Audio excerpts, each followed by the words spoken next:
चलो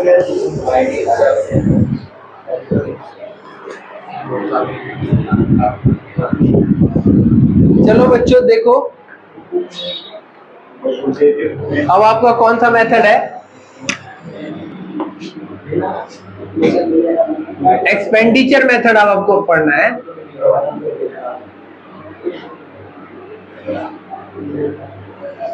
expenditure method of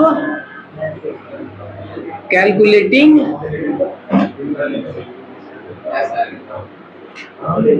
national income.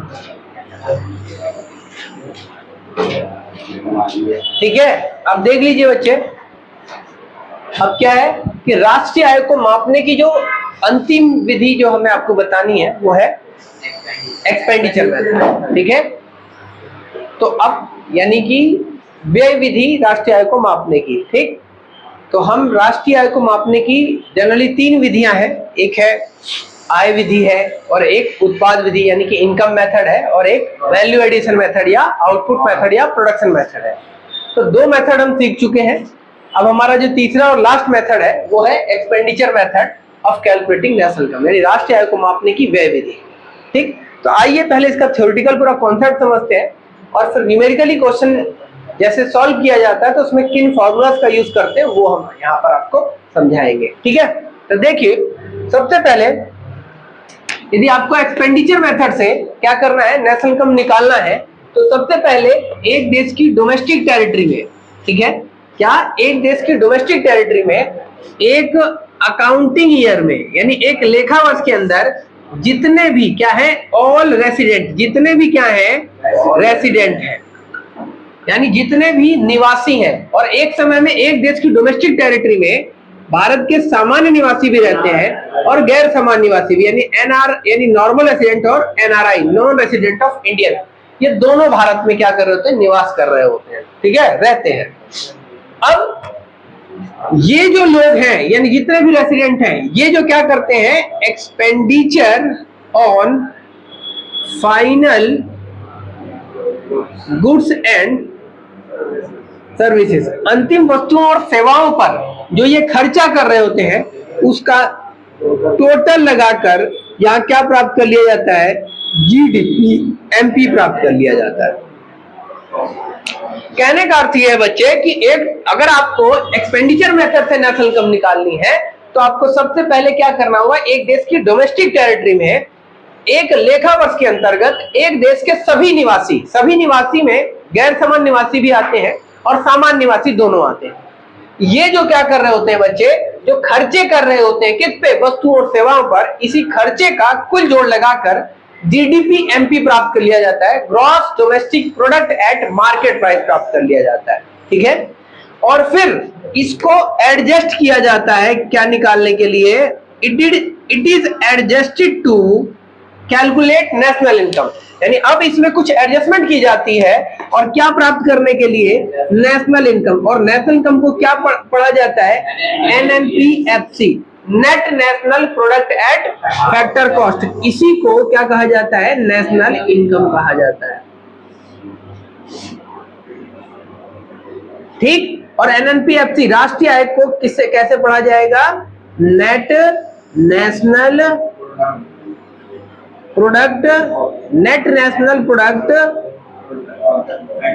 Eight factor cost, इसी को कोडिंग भाषा में इसी तरीके से राष्ट्रीय आय निकाला जाता है। ठीक है, राष्ट्रीय आय का अर्थ है कि क्या, कारक लागत पर शुद्ध घरेलू उत्पाद। ठीक, अब क्या करते हैं बच्चे, हम आपको ये समझाते हैं। अब देखिए कि अगर आपको एक्सपेंडिचर मेथड से नेशनल इनकम ये निकालना है तो सबसे पहले आपको क्या करना होगा, फर्स्ट स्टेप में एक डोमेस्टिक टेरिटरी में एक अकाउंटिंग ईयर में जितने भी रेसिडेंट है, चाहे वो एनआर नॉर्मल रेसिडेंट हो चाहे नॉन रेसिडेंट ऑफ इंडियन हो, ये जो एक्सपेंडिचर कर रहे हैं किस पे, गुड्स एंड सर्विसेज पे, उसका टोटल करके जीडीपी एमपी प्राप्त कर लिया जाता है। और फिर इससे क्या करना है, नेशनल इनकम निकालने के लिए हम क्या करते हैं, ग्रॉस को नेट में बदलने के लिए हम इसमें डेट माइनस कर देते हैं, फिर डोमेस्टिक से नेशनल पे जाने के लिए हम लोग एनएफआईए प्लस कर देते हैं, और मार्केट प्राइस से फैक्टर कॉस्ट पे जाने के लिए एनआईटी माइनस कर देते हैं। ये सारा हम आपको बता चुके हैं। एनएफआईए क्या होता है बच्चे, NFIA net factor income from abroad, ये होता है factor income from abroad minus factor income to abroad. ठीक है, यानी फ्रॉम -टू, यानी जो विदेशी भारत जो भी सामान्य निवासी, जो भी नॉर्मल रेसिडेंट विदेशों से जो पैसा कमा के लाए उसे जोड़ते हैं, और उसमें से जो विदेशी यानी जो ये जो एनआरआई है, ठीक है, जो नॉन रेसिडेंट ऑफ इंडियन है, ये लोग क्या कर रहे हैं बच्चे, ये जो पैसा कमा के अपने देश ले गए, यानी कोई विदेशी भारत से पैसा कमा के ले गया तो वो घटा देते हैं। तो फैक्टर इनकम टू अब्रॉड का मतलब विदेशों को कारक है, और फ्रॉम मतलब विदेशों से आए, तो से माइनस को घटाते ही एनएफआईए मिल जाता है, और एनएफआईए यहाँ जोड़ देंगे। फिर बोलते हैं एनआईटी। भाई एनआईटी क्या है? एनआईटी फरीदाबाद नहीं है, ये क्या है? नेट इनडायरेक्ट टैक्स है। ठीक है, नेट इनडायरेक्ट टैक्स का मतलब होता है आईटी। आईटी मतलब क्या होता है बच्चे? इनडायरेक्ट टैक्स, जैसे जीएसटी, ठीक है, माइनस सब्सिडी। अगर कोई सरकार सब्सिडी देती है तो आपकी जो क्या होता है, मार्केट प्राइस बढ़ जाती है, तो वही है यहाँ पर। ठीक है, तो आईटी माइनस सब्सिडी कर देंगे, जैसे सरकार देती है ना कोई आपको सुविधा, जैसे प्रोड्यूसर्स को बिजली सस्ते दामों पर दे रही है, या कोई अपनी जेब से कोई प्रावधान दे रही है, छूट दे रही है, तो जिससे क्या होता है, उससे क्या होता है, कॉस्ट में कमी आती है, इसीलिए इसको क्या कहा जाता है? सब्सिडी कहा जाता है। तो क्या करते हैं हम लोग? NIT equal to IT minus subsidy करते ही एनआईटी निकल जाए, और एनआईटी को माइनस करते हैं, मार्केट प्राइस में माइनस करते हैं, तब जाकर किस में बदल जाता है? फैक्टर कॉस्ट में आ जाता है। समझ आ रहा है आपको? और यही नेशनल इनकम निकल कर आ जाती है। तो ये तो था आपका थ्योरेटिकल पोर्शन। आपसे पूछेगा, आप किसी को शब्दों में लिख दीजिएगा, भैया अगर हमको एक्सपेंडिचर मेथड से राष्ट्रीय आय निकालना है तो सबसे पहले एक देश की डोमेस्टिक टेरिटरी में एक साल के अंदर जितने भी निवासी हैं उनके द्वारा जो भी खर्चा किया जा रहा है अंतिम वस्तु और सेवाओं पर, उसका कुल जोड़ लगाकर जीडीपी एमपी प्राप्त कर लिया जाता है, और फिर इसमें कुछ समायोजन किए जाते हैं राष्ट्रीय आय निकालने के लिए, जैसे कि डेप्रिसिएशन घटा दिया जाता है, एनएफआईए जोड़ दिया जाता है, और एनआईटी घटाकर राष्ट्रीय आय का आकलन कर लिया जाता है। ऐसे आपको लिखना होगा। ठीक है बच्चे, अब बात करते हैं, अब न्यूमेरिकल क्वेश्चन के अकॉर्डिंग कैसे क्या बनता है, इस क्वेश्चन का क्या बनता है, मतलब इसका फॉर्मूला कैसे बनता है, तो उसके कॉन्टेक्स्ट में अब हम क्या करते हैं, पढ़ाई करेंगे। ठीक है, तो देखिए क्या होता है, अब देखते हैं हम लोग। ठीक, तो अब क्या है बच्चे, उसके कॉन्टेक्स्ट में देखते हैं। तो सबसे पहले क्या होता है बच्चे, आपको पता है खर्चे, ये जो एक्सपेंडिचर जो है, खर्चे कितने प्रकार के होते हैं? प्रैक्टिकल लाइफ में खर्चे दो ही होते हैं, एक होता है कंजप्शन एक्सपेंडिचर और एक होता है इन्वेस्टमेंट एक्सपेंडिचर होता है। ठीक है, एक क्या होता है, उपभोग व्यय होता है, और एक निवेश व्यय। आप खुद सोचिए, आपने अपने जीवन में कभी भी कोई खर्चा किया है तो दो ही चीज के लिए किया होगा, या तो आप निवेश के उद्देश्य से खर्चा करते हैं, या तो आप कंजप्शन के। कंजप्शन का अर्थ होता है, क्या होता है बच्चे, क्या होना, क्या होना बच्चे, जब भी कोई व्यक्ति अपनी नीड्स या वांट्स को डायरेक्टली फुलफिल करने के लिए क्या करता है, कोई किसी भी गुड्स या सर्विसेज का क्या करे, यूज करता है, तो उसी प्रोसेस को कंजप्शन कहा जाता है ना। भूख लगेगी, जाके खाना खाओगे, खाना खाते आपका जरूरत पूरा हो जाएगा, दैट इज कंजप्शन। ठीक है, आपको इकोनॉमिक्स में दिक्कत आ रही थी, आप पढ़ने आए हैं, आपकी जरूरत पूरी हो जाएगी, ये कंजप्शन है आपके लिए। समझ आ रहा है आपको?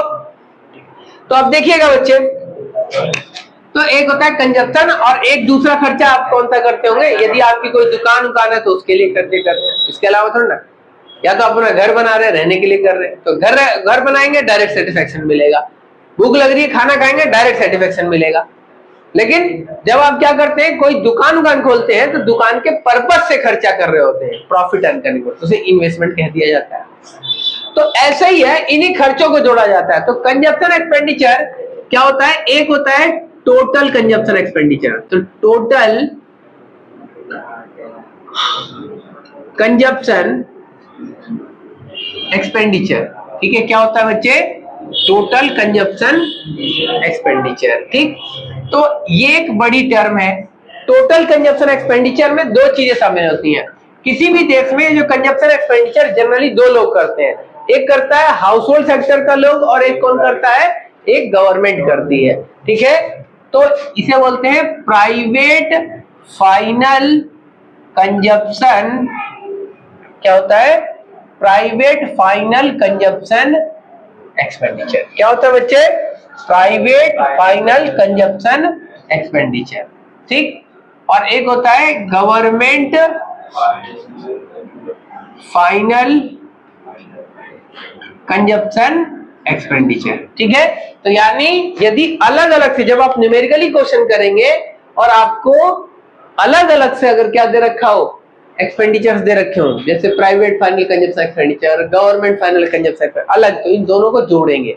और अगर सीधा आपको टोटल या टोटल फाइनल कंजप्शन एक्सपेंडिचर या टोटल कंजप्शन एक्सपेंडिचर दिया है तो अलग से इन्हें जोड़ने की जरूरत नहीं होगी। तो कंजप्शन एक्सपेंडिचर दो ही, या तो परिवार क्षेत्र के लोग करते हैं या तो गवर्नमेंट सेक्टर। ठीक है। गवर्नमेंट कैसे करती है? गवर्नमेंट देखिए मिड डे मील योजनाओं के माध्यम से स्कूल में लोग बच्चों के लिए मतलब राशन वगैरह खरीदती है और बच्चों को बनाकर भोजन की सुविधा उपलब्ध कराती है। जितने भी इंडियन आर्मी डिफेंस फोर्सेज इनको भोजन की उपलब्ध कराती है, भोजन खरीद के पहुंचाती है। तो ये सारा फाइनल कंजप्शन एक्सपेंडिचर होता है। ठीक है बच्चों। अब बात करते हैं दूसरा खर्चा कौन सा बताया हमने बच्चे? इन्वेस्टमेंट। तो एक होता है, ये लिखते हैं, जब एक देश के अंदर सारे इन्वेस्टमेंट एक्सपेंडिचर को जोड़ दिया जाए। ठीक है। तो क्या बन जाता है? ग्रॉस, क्या बन जाता है? ग्रॉस डोमेस्टिक, ठीक है, इन्वेस्टमेंट। क्या बनता है? यानी अगर एक देश के अंदर जितने भी इन्वेस्टमेंट पे खर्च हो सबको जोड़ दें तो क्या हो जाते हैं? ग्रॉस डोमेस्टिक इन्वेस्टमेंट कहलाता है। अगर ये सब दे दिया तो अलग से कोई भी इन्वेस्टमेंट जोड़ने की जरूरत नहीं, सब जुड़ गया है। लेकिन फर्दर इसके दो भाग होते हैं। एक होता है, क्योंकि इन्वेस्टमेंट दो प्रकार की होती है, एक होता है फिक्स इन्वेस्टमेंट और एक होता है इन्वेंटरी इन्वेस्टमेंट। तो इसे अलग अलग पार्ट में, तो एक होता है ग्रॉस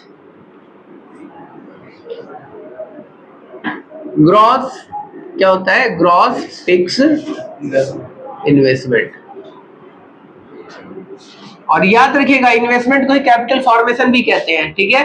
ये सब ध्यान होना चाहिए। Gross fix investment, gross fix investment में क्या चीजें शामिल आती हैं? तीन चीजें होती हैं।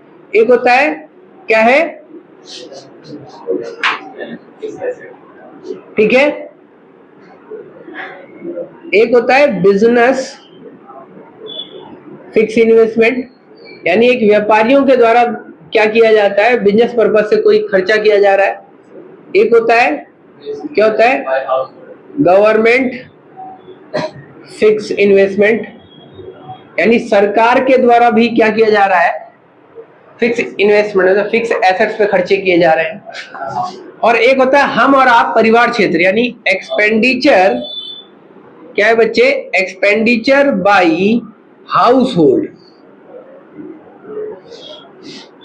फॉर कंस्ट्रक्शन ऑफ, ठीक है, यानी expenditure by house hold for construction of residential purpose.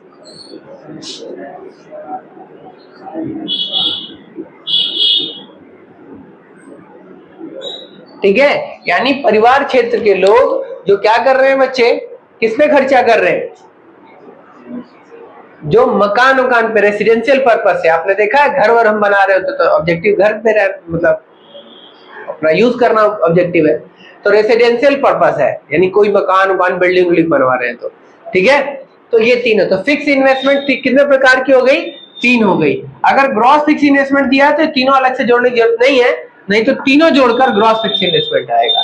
समझ आ रहा आपको? क्लियर हो रही है बात? फिर एक जो होता है इन्वेस्टमेंट बताया था, कौन सा? Inventory investment.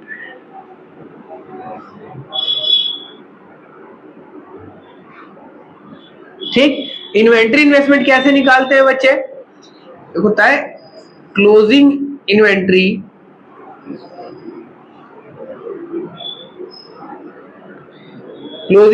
Minus opening inventory. ठीक। और इसको हम क्या बोलते हैं? अगर ये तो क्लोजिंग इन्वेंट्री माइनस ओपनिंग करते हैं, और इसको हम क्या बोलते हैं? चेंज इन इन्वेंट्री भी कह सकते हैं। वही इन्वेंट्री का मतलब स्टॉक ही होता है, ठीक है। तो दो तरीका है, या तो आप क्लोजिंग क्या करिए, यानी इन्वेंट्री इन्वेस्टमेंट का कैसे निकालेंगे आप, क्लोजिंग इन्वेंट्री माइनस ओपनिंग निकाल लीजिए, और जब क्लोजिंग में से इन्वेंट्री ये निकाल लेते हैं, क्लोजिंग में से ओपनिंग माइनस कर देते हैं, तो चेंज इन इन्वेंट्री आ जाता है। तो चेंज इन इन्वेंट्री ही क्या कहलाता है, इन्वेंट्री इन्वेस्टमेंट कहलाता है। समझ आ रहा है आप लोगों को। तो मैं ये कहना चाह रहा हूं, या तो आप क्लोजिंग जोड़ दीजिए, ओपनिंग घटा दीजिए सीधा, नहीं तो पहले ही क्या कर लीजिए, क्लोजिंग माइनस ओपनिंग करके चेंज इन इन्वेंट्री निकाल लीजिए, और चेंज इन इन्वेंट्री को क्या कर दीजिए, प्लस कर दीजिए, किसमें, इन्वेंट्री इन्वेस्टमेंट। समझ आ रहा है आपको। इस तरीके से इन्वेंट्री इन्वेस्टमेंट निकल जाता है। क्लियर हुई है बात, ठीक है। यानी इन दोनों की जगह चाहे तो या तो हम ये कर लें, या तो हम क्या कर लें, या तो सीधा क्या करते हैं, सीधा चेंज इन इन्वेंट्री कर दे, ठीक है। दोनों चीज, या तो ये प्लस कर दे, ठीक, समझ आ रहा है आपको। और इन दोनों का अंतर ही ये आता है। क्लियर हो गया।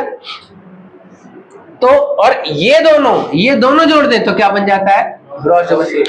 अगर किसी क्वेश्चन में फिक्स अलग दे रखा है, इन्वेंट्री अलग, तो इन दोनों को अलग से जोड़ के फिर ये निकाला, दोनों ही जोड़ा जाएगा।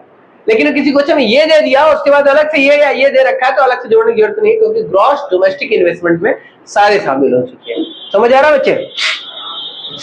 और ग्रॉस फिक्स इन्वेस्टमेंट में अगर ये देखो, इससे पता है फिक्स और इन्वेंट्री अगर ये अलग अलग है तो दोनों जोड़ना पड़ेगा, और अलग नहीं है, ग्रॉस डोमेस्टिक इन्वेस्टमेंट दे दिया, तो फिर हम सीधा इस वाले पॉइंट को लेके आगे बढ़ जाएंगे, बाकी को इग्नोर करेंगे। समझ आ रहा आपको।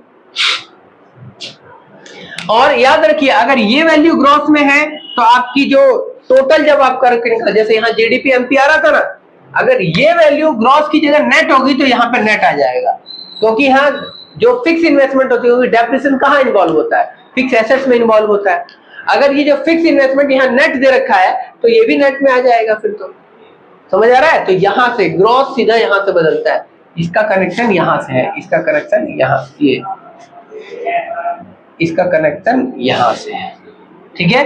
यदि ये वैल्यू नेट में दे दी, ठीक है, तो ये वैल्यू किस में आ जाएगी, नेट में आ जाएगी, ग्रॉस की जगह नेट डोमेस्टिक प्रोडक्ट एमपी आ जाएगा। समझ आ रहा है कि नहीं आ रहा, तो ये बात ध्यान रखिए, ठीक है। आगे बढ़े। अब उसके बाद क्या है बच्चे, उसके बाद एक चीज और होता है इसके अंदर, ठीक, एक्सपोर्ट माइनस इंपोर्ट। यानी अगर नेट एक्सपोर्ट दिया है आपको, तो नेट एक्सपोर्ट क्या कर दीजिएगा, प्लस कर देना, और अगर नेट इंपोर्ट दे रखा है तो माइनस कर देना। कुछ भी एक ही देगा, ठीक है। या तो क्या देगा, नेट एक्सपोर्ट देगा, तो क्या करेंगे, net export plus net import यार, इंपोर्ट आई, ठीक है, ठीक है। नेट एक्सपोर्ट प्लस कर देंगे और नेट इंपोर्ट माइनस कर देंगे, ठीक।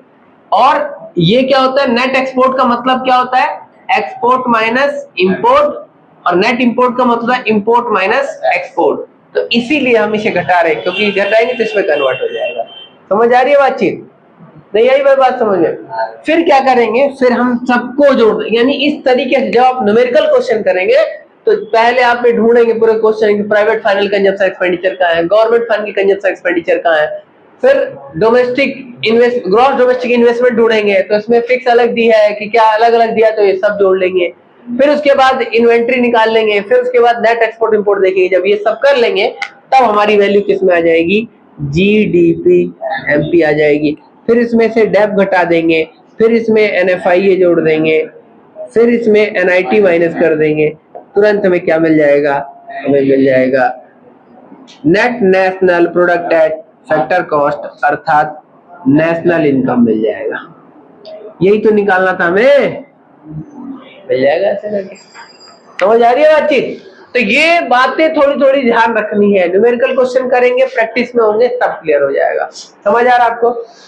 चलिए अब मैं आपको समझाता हूं किसके बारे में, प्रिकॉशंस, ठीक है, regarding expenditure method when calculating national income. ठीक है, जब हम राष्ट्रीय आय क्या करते हैं, निकालते हैं किसकी सहायता से, एक्सपेंडिचर मेथड की सहायता से, तो किन किन बातों का हमें ध्यान रखना चाहिए, ठीक है, तो हम उसको क्या करते हैं आपको समझाते हैं। ठीक है बच्चे, तो सबसे पहला क्या है बच्चे, सबसे पहला प्रिकॉशंस क्या है, देखिएगा सबसे पहला है कि ओनली फाइनल कंजप्शन एक्सपेंडिचर, क्या होना चाहिए, केवल और केवल फाइनल जो कंजप्शन एक्सपेंडिचर है उसी को राष्ट्रीय आय में क्या करना चाहिए, शामिल किया जाना चाहिए।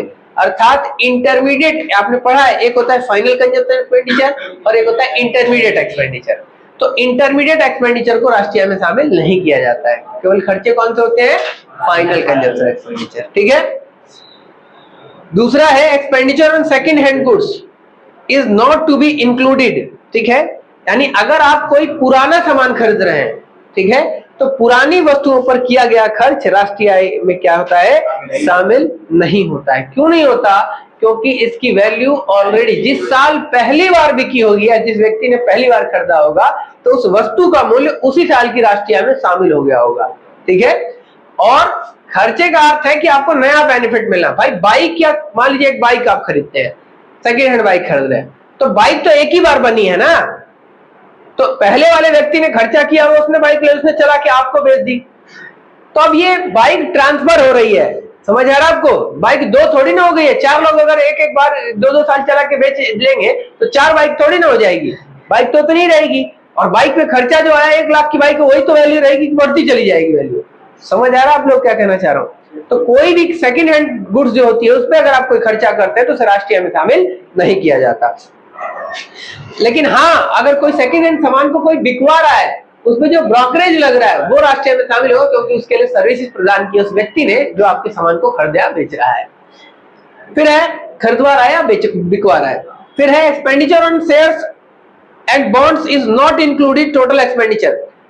जो आप शेयर खरीद रहे हैं किसी कंपनी के, कोई बॉन्ड्स खरीद रहे हैं, तो शेयर और बॉन्ड्स कागजी दावे होते हैं, पेपर्स क्लेम होते हैं ये। तो यानी ये कुछ ऐसा है कि आप किसी को उधार दे रहे हैं या उधार ले रहे हैं, तो इससे आपकी वो थोड़ी ना हो रही है भाई, कोई खर्चा थोड़ी ना आपका, या अगर आप किसी को उधार दे रहे हैं तो किसी कंपनी के शेयर खरीद रहे हैं तो आप वो खर्चा थोड़ी ना आपका, समझिएगा। ठीक है, ये सिर्फ पेपर क्लेम होते हैं, इसलिए इसको राष्ट्रीय आय में शामिल नहीं किया जाता। हाँ, लेकिन यही है कि इस शेयर को बिकवाने के लिए अगर कोई ब्रोकर अंडर राइटर्स है, वो कोई काम कर रहा है, तो उसकी सर्विस पे होने वाला खर्चा राष्ट्रीय आय में शामिल होता है। फिर चौथा है कि ट्रांसफर पेमेंट, जैसे सरकार आपको कोई ओल्ड एज पेंशन दे रही है, कोई स्कॉलरशिप दे रही है, ये सब राष्ट्रीय आय में शामिल नहीं होता है। ठीक है, अब है imputed value of expenditure of goods produce for self consumption. जैसे मान लीजिए अगर कोई किसान अपने खुद के भोजन के लिए गेहूं, चावल, ये सारी चीज उगाता है, तो इस पे होने वाला खर्चा राष्ट्रीय आय पे शामिल होता है, क्योंकि इसकी एक एस्टिमेटेड वैल्यू होती है। मार्केट में अगर ये भाई अगर ले जाके बेचे तो पैसा मिलेगा ही मिलेगा, और यदि आप खुद अनाज उगाओगे तो आपको मार्केट से खरीदना पड़ेगा, तो उतनी वैल्यू शामिल होती है। तो अगर कोई भी व्यक्ति खुद के कंजप्शन के लिए अगर कोई भी प्रोडक्शन कर रहा है तो उस पे होने वाला खर्चा राष्ट्रीय आय में शामिल होता है। समझ आ गया सब लोगों को। तो ये आपका कौन सा मेथड था बच्चे, ये आपका एक्सपेंडिचर मेथड है। क्लियर हो गया सबको? ठीक है, बस इतना सही मेथड है, इसमें ज्यादा कुछ है ही नहीं। ठीक है, चलिए